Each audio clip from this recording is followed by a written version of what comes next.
Donc nous allons attaquer la troisième étape.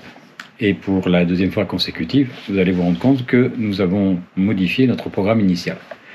En effet, nous devions faire Hervaux et légèrement au-delà de Parthenay pour rejoindre un camping que nous avions repéré via Internet. Voilà, il s'est avéré qu'en cours de route, on s'est rendu compte que nous étions tombés en panne de vivres. Et c'est une chose que j'ai oublié de faire dans la vidéo de débriefing que j'ai tournée aujourd'hui. J'ai oublié de vous préciser qu'il faut toujours s'assurer qu'on ne va pas tomber en panne de vivres au cours d'un trajet à vélo. Il est arrivé ce qui devait arriver, surtout qu'il y avait pas mal de D+. Donc, arrivé en vue de Parthenay, nous avions tous une belle fringale. À Parthenay, en rentrant dans la ville, on suit les panneaux commerce qui nous amènent dans le cœur de la vieille ville de Parthenay. Et bien sûr, autrement ça n'aurait pas été amusant, tous les commerces fermés. Fort heureusement, on a trouvé dans un coin de rue, un angle de rue, un distributeur de pizza. On n'avait encore jamais essayé le distributeur de pizza. Finalement, c'était pas si dégueulasse que ça. Peut-être parce qu'on avait vraiment très faim. Donc on s'est enfilé chacun une pizza, belle taille. Voilà, donc on a repris des forces. La fringale, c'était un souvenir du passé. Et nous étions prêts à poursuivre notre route pour aller rejoindre ce camping. Donc il y avait encore 15 km à faire, avec encore du D+, et ma femme, qui est la seule personne de la famille à être sur en VAE, nous dit que sa batterie, en tout cas son témoin de batterie, indique qu'il lui reste 28% de charge. On s'est dit 15 km avec de la montée, sachant que pour éviter de se faire mal, elle pousse l'assistance à son maximum. Donc là, on s'est dit qu'il y avait un risque que la batterie lâche, un risque qu'on doive pousser le vélo sur X kilomètres. Et son vélo, vous le verrez, j'en parle sur l'une des étapes, c'est un véritable char d'assaut si jamais il n'y a pas d'assistance. Donc on a décidé de ne pas prendre de risque. On s'est posé sur un camping qui se situe au pied de la ville de Parthenay. Et on a même décidé de se faire une journée de repos. Et grand bien nous en a fait, car grâce à cette journée de repos, on a pu visiter la ville qui vaut le coup d'œil. Et si on n'avait pas eu ce risque de panne de batterie, on serait passé à côté de quelque chose. Mais je vous laisse découvrir tout ça en images. Troisième jour, on s'est réveillé tôt pour partir tôt. Bon, il n'est pas tard, il n'est pas encore 9h. Hein. Mais là, actuellement, on est sous une averse qui n'était pas annoncée au programme hier. Pas plus que la chaleur, du reste, avait été annoncé hier. Donc, on a vu que ça se calmait sur les coups de 9h05 par là, donc on va attendre tranquillement. Voilà. Et puis, après, on prendra la route. Ça fait partie des vacances. Nous voilà partis de Hervaux. Là, c'est Vex qui me prévient que tout le monde ne m'a pas suivi au stop. Je sais, Vex, t'inquiète pas, on va les attendre. Donc, comme vous pouvez le voir, le temps s'est considérablement modifié depuis le moment où j'ai démarré cette troisième journée dans la tente sous la pluie. Là, il fait nettement meilleur.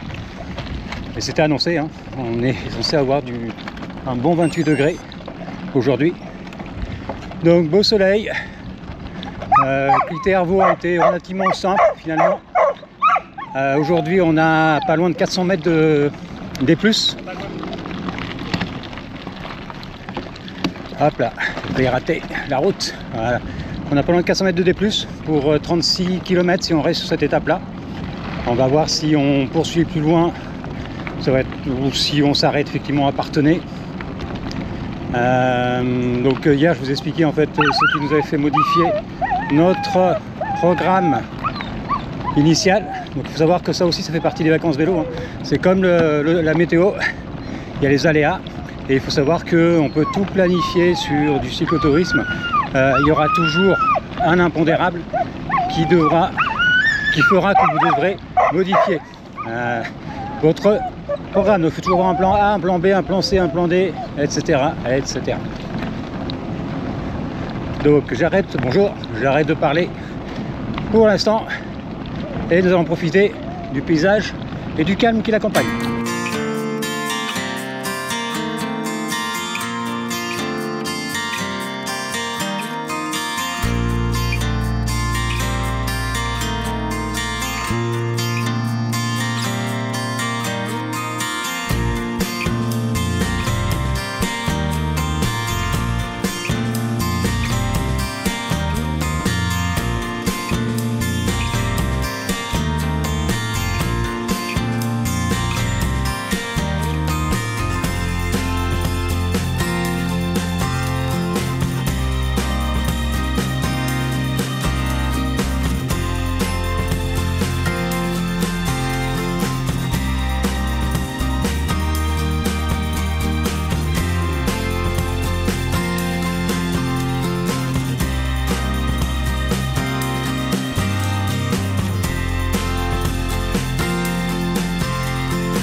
Voici le type d'endroit qu'on découvre quand on voyage à vélo, qu'on ne verrait pas nécessairement si on était en voiture, parce qu'en voiture, déjà, il y a peu de chances qu'on passe par la petite départementale qui se situe ici.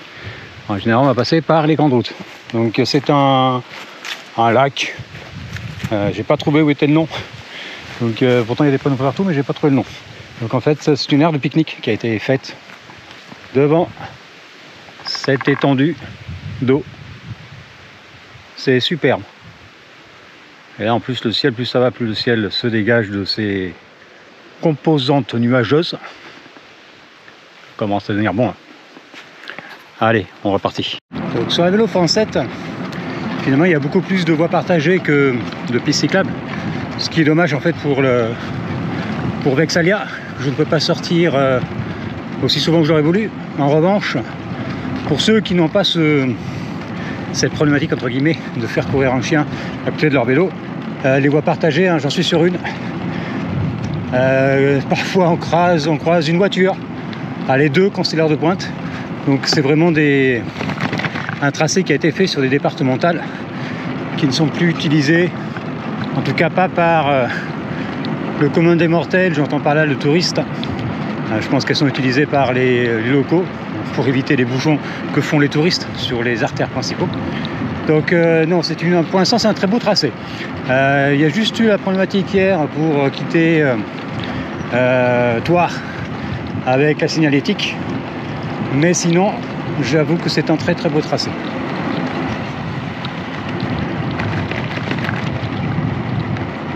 C'est une chose qui peut intéresser le cyclotouriste ou la cyclotouriste débutante. En tout cas, c'était une chose qui m'intéressait quand j'ai démarré le cyclotourisme il y a quelques décennies maintenant. Ah, n'est-ce pas? Il ne faut pas partir sur ce type de parcours si avec 0 km dans les jambes. On va pas se voiler la face parce que c'est pas de la haute montagne, c'est clair. Mais pour l'instant, le parcours a été très vallonné. Il n'y a qu'à partir de New York, je crois, où là on pourra dire qu'il est plat parce qu'il y a une quarantaine de mètres de dénivelé sur les deux dernières étapes qui arrivent à La Rochelle. Donc là, on va dire que c'est du plat. Mais pour l'instant, tout le reste, c'est très pentu, avec de jolis coups de cul. Pour vous dire, aujourd'hui, j'ai dû mettre le pied à terre une fois. On a passé en fait les deux difficultés référencées par Garmin, se situer à 600 mètres du départ, puis à 1 km 200 du départ. Donc on les a enchaînés et j'ai dû mettre pied à terre sur la montée de la seconde côte. Alors pas sur toute la côte, mais sur la partie les plus pentues, parce que la remorque, là ça le faisait pas. Donc moi je suis en bonne condition physique. Je pense que si je retire la remorque, je montais de côte sans réel problème. Mais si vous n'êtes pas habitué à faire du vélo, avant de prévoir un parcours comme celui-ci, il faut partir, il faut déjà se mettre des kilomètres dans les jambes en dehors des vacances. Courget, à ne pas confondre avec sa petite sœur Courgette, c'est pas la même chose. Bon, c'est une blague à 2 balles, hein. C'est presque du carambar. Donc Courget, où les voisins sont vigilants ici, comme le dit le panneau. Ils nous observent, donc on dit bonjour aux voisins qui nous observent. Je laisse tourner parce que devant il y a un truc qui m'a l'air sympathique. Je pense que c'est une église ou une chapelle ou enfin un truc religieux, quoi, vous m'avez compris.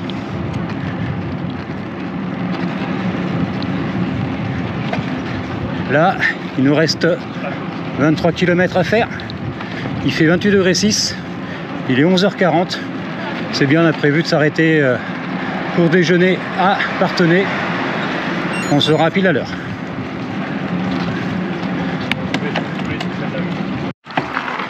Alors, nous arrivons dans la vallée du Touet. Et ce pont, je cherche le nom, mais je ne vois pas le nom. Donc, un pont tout en pierre.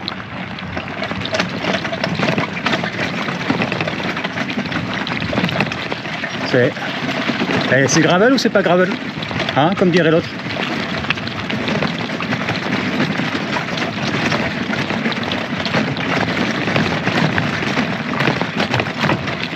Alors je sais pas si ma caméra va rester droite jusqu'au bout.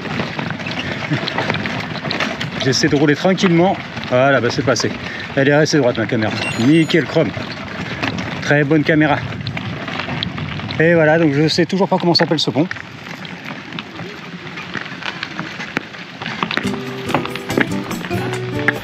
Voilà, après le piston,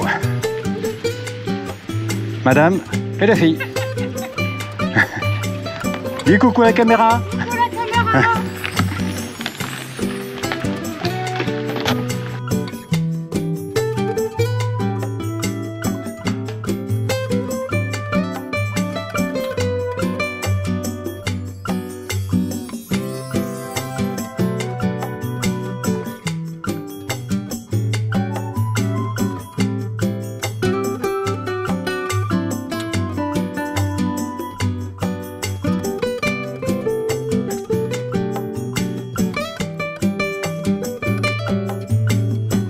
Eh bien, nous voici arrivés à Parthenay.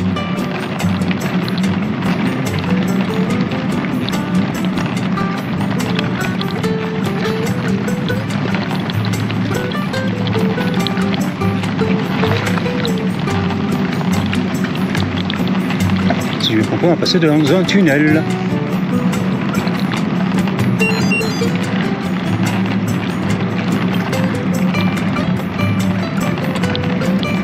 Bonjour.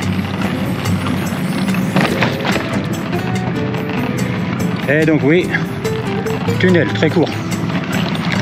Très très court le tunnel. Oh.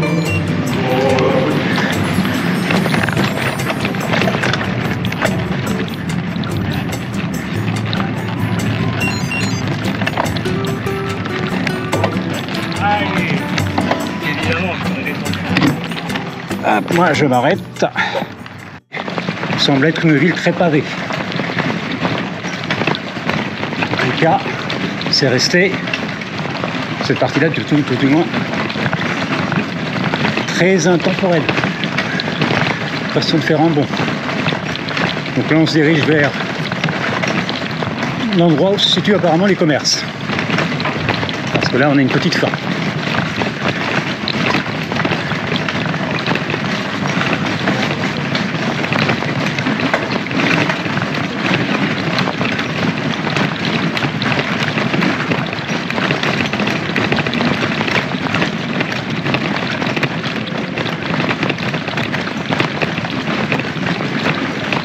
On a pris notre temps pour nous restaurer sur...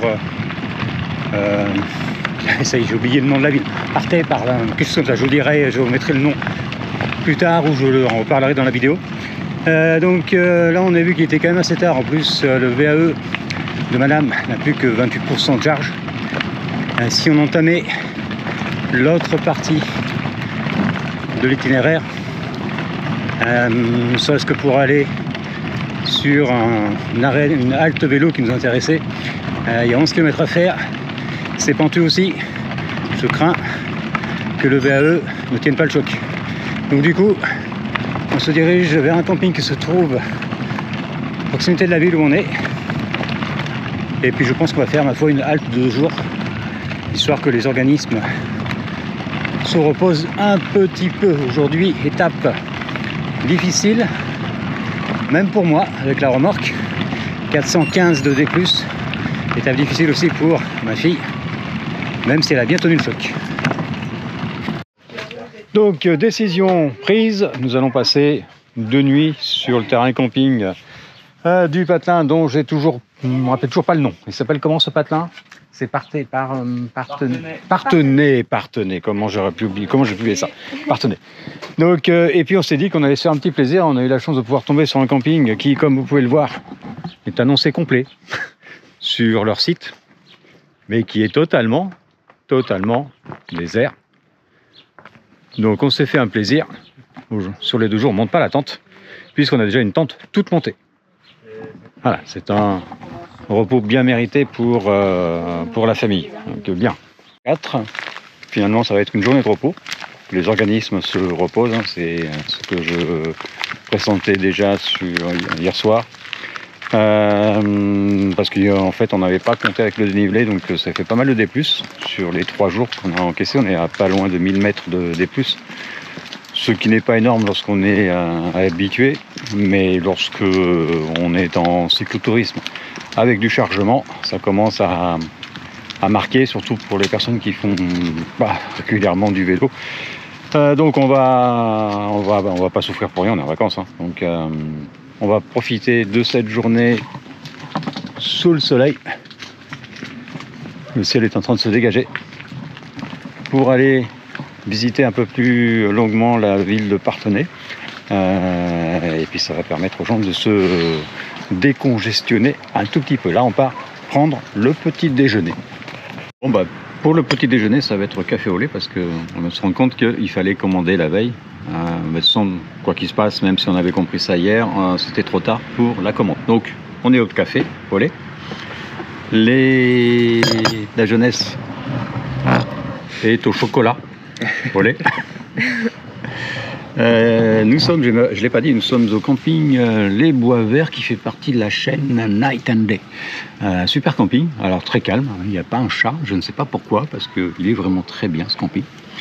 Donc on va boire notre café au lait, on va ensuite prendre une douche, lancer une machine, et après on va aller à Parthenay pour prendre le vrai petit déjeuner.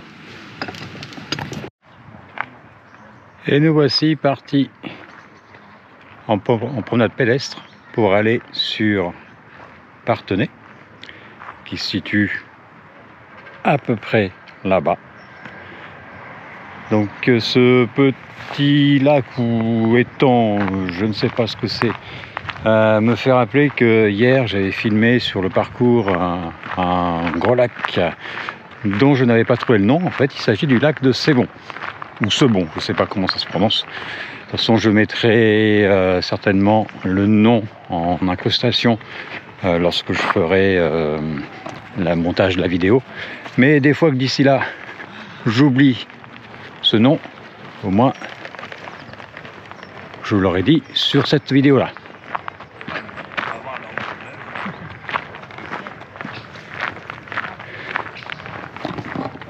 Ce qui est de bien, c'est que lorsque nous sommes à vélo, nous prenons du D+. Lorsque nous sommes à pied, nous sommes sur du plat. Donc je vous montre les bornes à suivre pour la vélo française. Voilà. Et notre problème pour sortir de Thouars, c'est que ces bornes-là, c'est pas qu'elles n'existaient pas, c'est qu'elles étaient totalement cachées par le mobilier urbain. Poteaux, fleurs, stop, j'en passais des meilleurs. Donc d'où notre difficulté à quitter cette ville, surtout que la Trace GPX que j'avais téléchargée pourtant sur le site de la Vélo Française n'était pas en total accord avec le fléchage. Donc, pour l'instant, ça a été la seule difficulté pour se repérer. Bon, après on s'en est sorti, hein, on a fini par trouver. Mais sinon, la Vélo Française est relativement bien indiquée. Alors, une vue lointaine de Parthenay, où on peut distinguer de l'immeuble moderne mélangé avec ce qui est le vrai Parthenay, parce que l'inverse c'est pas possible. Voilà. Vous êtes d'accord avec moi? Donc, comme vous voyez, le D+, alors là ça va peut-être pas se voir, mais peut-être que comme ça vous allez le voir. Voilà ce que l'on monte depuis 3 étapes. Alors celle-ci elle est courte, il y en a qui sont beaucoup plus longues. Après attention, c'est pas insurmontable, hein. La preuve c'est qu'on est toujours en vie.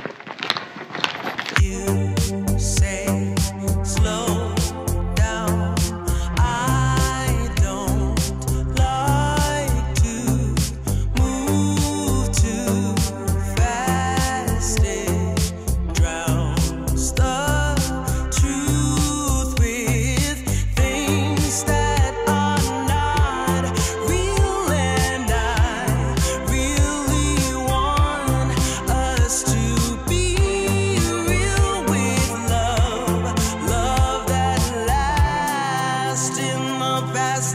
messed up, gave too much.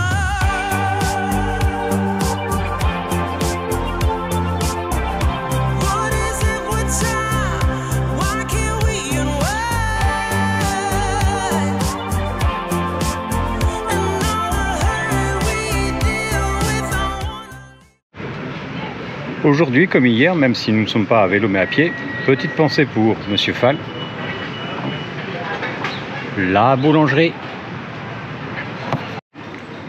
Donc si vous faites la vélo française, vous faites halte à Parthenay et que vous êtes comme nous hier à court de vivre avec une dalle d'enfer, ne faites pas le même heure que nous. Nous hier on a suivi les panneaux commerce qui nous ont amenés dans le vieux Parthenay où tout était fermé. En fait ce qu'il faut c'est venir sur l'office du tourisme, parler des congrès, et là vous avez une rue commerçante avec boulangerie, bar, restaurant qui est ouvert à toute heure. Et en plus, il y a de quoi s'asseoir pour manger,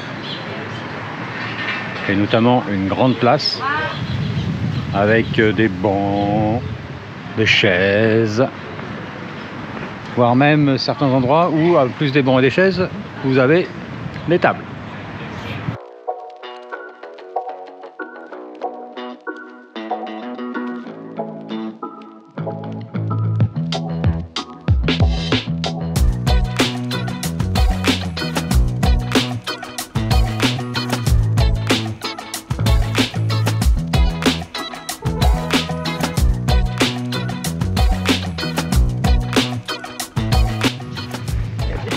Et nous voici dans un jardin d'inspiration médiévale avec une autochtone qui habite dans une grotte.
C'est vrai que ça fait une petite peur à madame. Alors ici nous sommes au quartier Saint-Jacques. Alors plutôt que de vous lire ce que c'est exactement, je vais le filmer. Il vous restera simplement à faire une pause sur l'image pour lire ce qu'est le quartier, ou ce qu'était autrefois le quartier Saint-Jacques.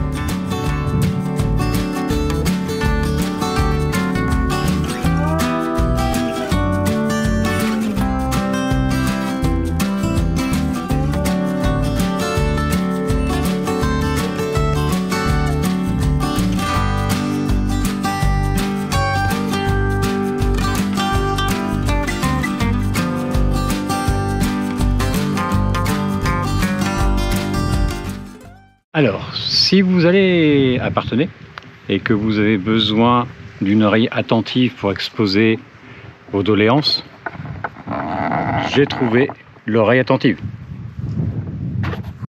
Pour ma part, je lui ai exposé une de mes doléances et voici le résultat. Le pauvre se tient la tête.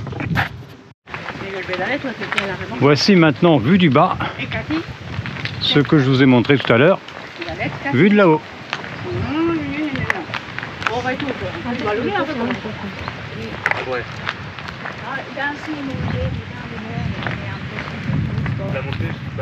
Comment dire, un petit souci sur la vélo française. Heureusement, nous n'étions pas à vélo à ce moment-là. Je vais laisser passer la voiture et je vous explique quel est le petit souci. Le petit souci, là-bas on va pas le voir, si on le voit sur la gauche, vous voyez le panneau vélo français, donc c'est-à-dire qu'en fait de là, comme de là, on peut arriver de la vélo française. Et le problème c'est ça. Donc faites attention si vous passez par là, parce que là, si vous ne le voyez pas, vous pensez que c'est une passerelle classique, bah là vos roues, elles passent pas. Donc en fait, il y a le petit portail qui est ici. Et ce que je trouve inadmissible, c'est que ce ne soit pas notifié par un panneau signalant le danger potentiel, parce que là, il y a danger. Surtout que pour ceux qui arriveraient de ce côté-ci, il y a une petite descente, on se laisse vite griser par la descente. Voilà, et ici, les roues passent pas.